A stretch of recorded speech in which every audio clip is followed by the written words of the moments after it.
am student J-1039 and my project is called Plants vs. Air Pollution. My reason for doing this project was to learn how different types of air pollution affected plants, like if it turned the leaves yellow, if the flowers changed color, if they just died altogether. And those were my main reasons for researching this. While I did research this project, I discovered that air pollution dates back to the 13th century, causing some of the most dangerous greenhouse gases. Those greenhouse gases are called nitrous oxide, methane, and chlorofluorocarbons. These are very toxic to plants and can kill them pretty quickly and change colors, and it just shows signs and then they just kind of die altogether. There are two more greenhouse gases, but they aren't as toxic. They are called water vapor and carbon dioxide. They aren't as dangerous. And then air pollution also causes acid rain, which it acidifies soil and water where it lands and can make plants die pretty easily. So then after researching, I did my experiment, and my experiment, the materials I used were 16 purple pansies, 16 yellow mums, 8 pots, towels, a pen, pencil, ruler, notebook, and water. And I placed 2 inside, which is the controlled area, 2 outside at the suburban house, 2 outside the development house, and 2 outside at the high traffic area. And so every Sunday I would go and water and measure these plants, and I would record the height in inches, and then I later transferred those to centimeters. And then I would take down whether they were healthy, if they were eaten by something, if they were yellow, if they were dying, if they needed to be watered more often.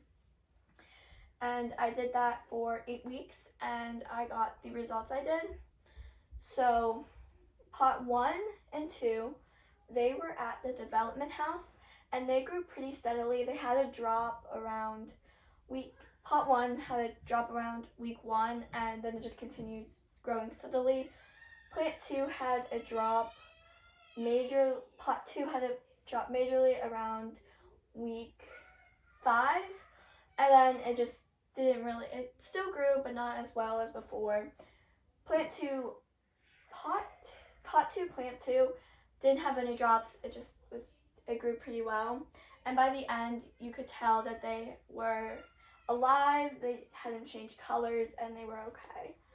Plant 3 and 6, they were inside in the controlled area, and they did not do very well.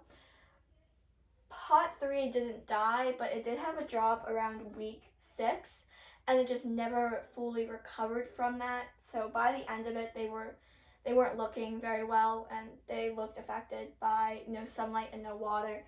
Same thing with pot 6. It didn't get very much sunlight or water, so they kind of died off pretty quickly. Around week 7, they just died, and they just never came back.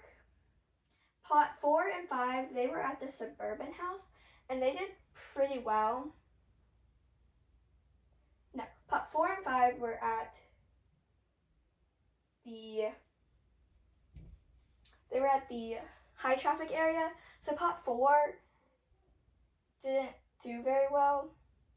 It died around week 7 because of how much air pollution it did. And same with plant 5. Pot 5 didn't do, honestly, the best. It didn't die, it had a steady growth, but in the end, it just didn't look very well. And then plant 7 and 8 were at the suburban house. They did the best. They had no drops, and around week 6, they had a huge increase, and they just kept growing and growing. And by the end of it, they looked very healthy. So in conclusion to all of this, air pollution does affect plants, but you also have to water, and they have to have enough sunlight to do well.